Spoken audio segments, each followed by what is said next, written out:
What's up, Internet? My name's Nerdy. I'm Clarisse. This is our spoiler chat for episode 5 of Peacemaker. The HBO Max series is out, and we're talking full spoilers because we get nerdy nightly. And we thought we'd share it with you.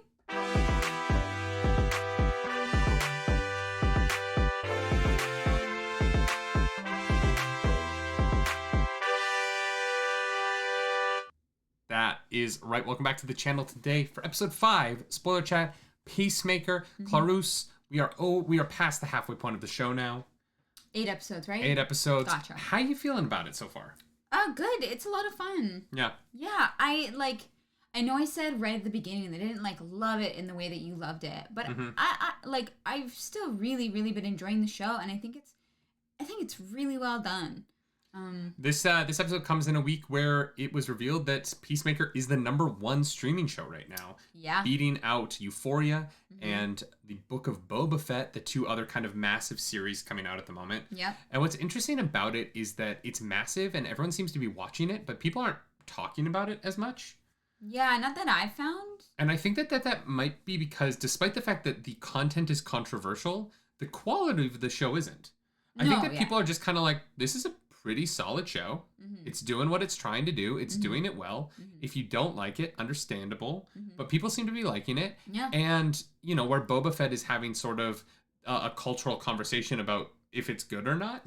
Yeah. And that's a conversation that we're having, you know, in our split chats over there. Yeah. The Peacemaker conversation is like, well, goddamn, James Gunn did it. He done done did it. He done did it. He done did it. And this episode is no different. It's not a huge episode. It's not like a lot happens. They go to a place, they do a thing, and they leave. That's the plot of the episode. Pretty much, yeah. Inside of that, the action was fantastic. It was very funny. Yeah. We got a chainsaw carving through a gorilla. You love to see it. And so it's like it is one of these things where it's just you don't know what you're going to get with the show, and so it's surprising despite the fact that we shouldn't be surprised at this point, right? Yeah, I mean, yeah. It's James Gunn. It's kind of like anything can happen, which is really fun. That's exciting, right? It's not afraid to really burst open the envelope, not just push it, but just go for it, which I'm honestly very surprised to find out that it is the #1 show, because in my brain, I was like, Peacemaker is not for everybody. And I still believe that, but I guess it's just for more people than I thought. Yeah, I also think, when you think about what the #1 streaming shows are right now, though, Euphoria is also in that list. And Euphoria has a lot of, teenagers having sex graphically on screen. So if you really think about, what is doing well in streaming, it's not it's kid-friendly content. Nope, that's true. Book of Boba Fett is the most appropriate of these shows. That's true. And if you watch last week's episode, if you're not watching both shows, I don't want to spoil Book of Boba Fett for you, but there was some violence in that last episode, right? And so it is interesting. It is just interesting. Streaming seems to be, other than Coco Melon's dominance on Netflix, streaming seems to lean a little bit more adult. So do you think then, quick kind of aside here for the Suicide Squad, do you think everybody just watched it once it was out of theaters? Yeah, I think a lot of people did, yeah. I think that Suicide Squad came out right at the beginning of the Delta wave, right? It was it would have August. been before that, yeah. We were in Calgary. It was the first week of August. Oh, that's right. We were visiting our parents. Yeah. Wow, yeah, that's crazy. I know, it's a while ago. I don't know what happened with the movie. I think that it's a weird one because it's kind of critically very well received. Yep. The overall remarks from everyone I've talked about it are that it was great. I think people just missed it. And I honestly think that is a lot to do with where the DC brand is at right now. And when you're oh, here's another DC movie, and we talked about it when we did our review of the Suicide Squad, is that the title was bad, right? Like Suicide Squad and the Suicide, it's just too confusing and it's dumb. And Suicide Squad was a generally poorly received film, right? It has its fans, and I know David Ayer's out there trying to get the Ayer cut going, and I would happily watch that. I think David Ayer is a fantastic filmmaker.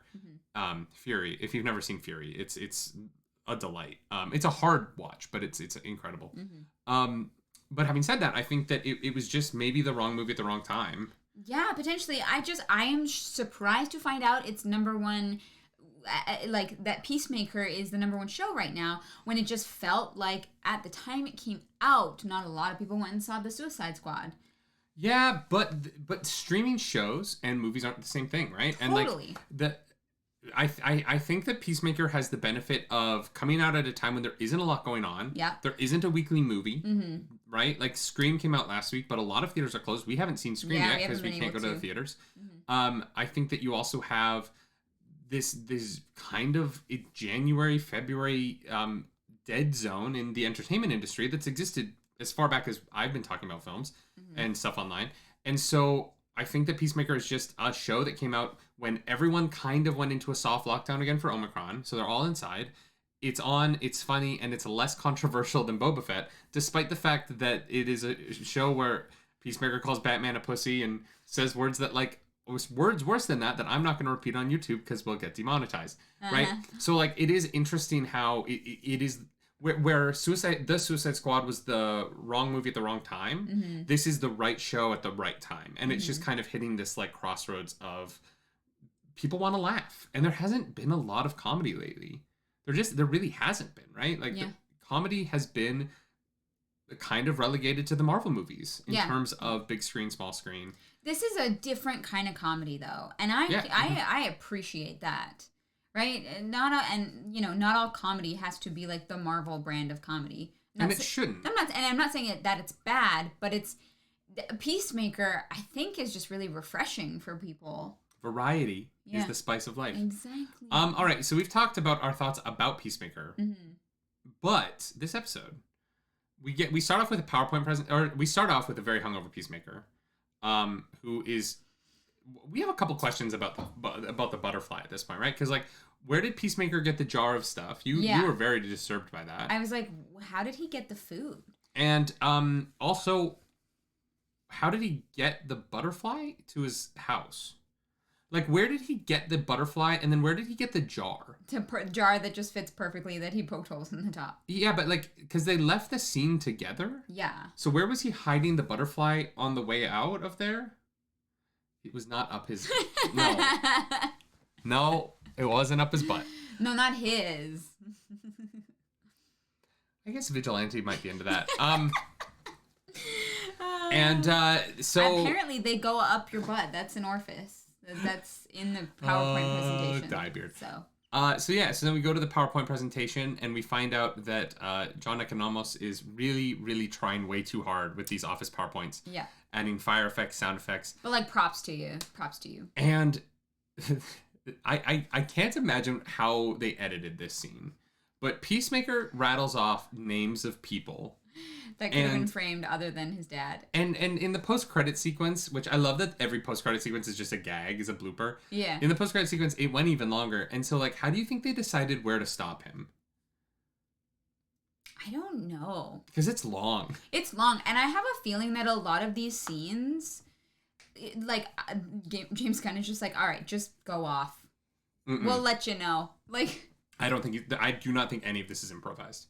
Really? Because, like, it was the same thing with the scene with Vigilante inside of the, like, bunker, the, like, White Dragon, like, warehouse, where he just kept going on and on and on and on and on. And it just feels like it's just improvised, but I don't know. I think it is all James Gunn. Because it is... The thing about improv comedy is... You can usually tell who is doing what kind of comedy, whereas every character in this who feels like they're doing improv is doing the same thing. And so that's why I think that it is very intentional. Okay. I think that it just doesn't feel like John Cena's doing a different kind of improv than Vigilante is. Okay, yeah. Well, no, it was John Cena both times, though. Okay, that's fair. I just mean Which that is why like, Vigilante has his own kind of... 100%. 100%. There are times when it feels like John Cena just goes off, which is... And maybe it works. is just him, which is hilarious. Yeah, I honestly have no idea. I would love more like behind the scenes stuff that they're giving us. I'm really interested in that. We need the Amazon X-ray. Yeah. Can I get some Peacemaker Origins animated episodes? Yes, please. Although knowing the way streamers are going, I wouldn't be surprised if we got a Peacemaker animated series. We're getting a The Boys animated series in the same like comedy style, right? Oh, right. So they Chuck Woody, that's the actor, Clemson Mern, reveals to them that Adebayo realized that there's a bottling company that seems to be connected to all this stuff. Mm-hmm. He's sending them on a mission. They've got a 2-hour drive ahead of them, and it is time for some group bonding. And how are we going to bond with each other? Music. Murder. Murder. Although it's killing butterflies, it is murder, right? Like they showed up unannounced. It's rock and roll and massacres. The thing about the butterflies that's weird, right, is it doesn't seem like Mern or anyone on the team knows what their plan is or why they're bad. They are admittedly like crawling into people's heads and killing them, right? Like I'm not saying they're good. Yeah. I'm just saying like it is interesting that they're like, we found them and so we've decided to kill them all. Well, and here's the thing, that like there might be people who know what the plan is, but they seem to be very adamant on keeping Peacemaker Mern knows what the dark. plan is. Yeah.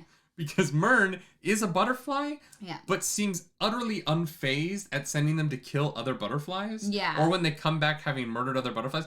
Mern also does not in any way impede them going there. Yeah.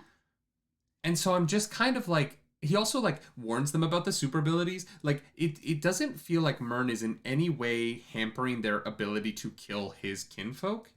And so I wonder if the bait and switch at the beginning of the next episode, because at the end of this episode, Mern grabs Adebayo because she uses the X-ray. The X-ray was such a funny idea. Yeah. And so brilliant. When he just pops that first X-ray on, boom, pops the lady in the head, and then Adebayo's just freaking out.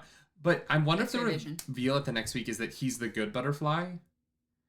Yeah, I mean, there has to be something going on. Like, either Mern is there just trying to, like, throw them off course. Maybe the scope of this is just so much bigger than they can even realize. And so them going and killing a handful of them at this production facility really is, like, no skin off their back. And it doesn't matter. And it's more valuable to him to maintain that position of authority, and as a human, I just don't see. He seems to be. I don't know. I don't buy it. I feel like there has to be a twist on it. There's got to be something because it's he also is James Gunn. There's got to be something. And honestly, like the one good alien trope is just such a trope, right? Like. Yeah. I don't know. It is the question hanging over the show right now. Mm-hmm. The one thing I will say about this show versus some of the other shows that we're watching is I really I forget how much I appreciate when showrunners know when to reveal information and when to stop holding back on the mysteries. Yeah. Because it is nice that it feels like we're getting reveals every episode and that it's not just a constant tease of, oh, maybe next week. Oh, maybe next week. Oh, maybe, like every episode is moving the plot forward, which I can't say about some of the shows that we watch sometimes where I'm like, okay, yeah, we're doing more things. When are we, I have that feeling about Boba Fett sometimes where I'm like, okay, we kind of didn't go forward here, but cool. Yeah. And then, I definitely have that feel about Wheel of Time, right? Where we spent a lot of that being like, oh, what's the direction of this? Yeah. And so this show just feels very ruddered. And I'm appreciating that about it. I agree 100%. And I think that is why most people are agreeing it's a great show. Yeah. Honestly. And it's kind of like wild and wacky, but also grounded in at least the technique of it. I don't know how else to describe it, but like the technique of like filmmaking and storytelling in it. Well, yeah, you can tell the people behind the camera they know what they're doing. Well, and they're not. I always want to be careful talking about like television directing versus movie directing, but you can tell when the person behind the camera has a creative mind. Yeah. Versus there are some kinds of television direction that are just camera placement. Yeah. And this is not that. This is very creatively filmed. And, clearly doesn't have the biggest budget in the world, but has enough of a budget to pull off what they're doing. And someone who knows how to shoot action in a way that makes it seem really fantastic. Yeah. 100%. And I'm so impressed by that. Like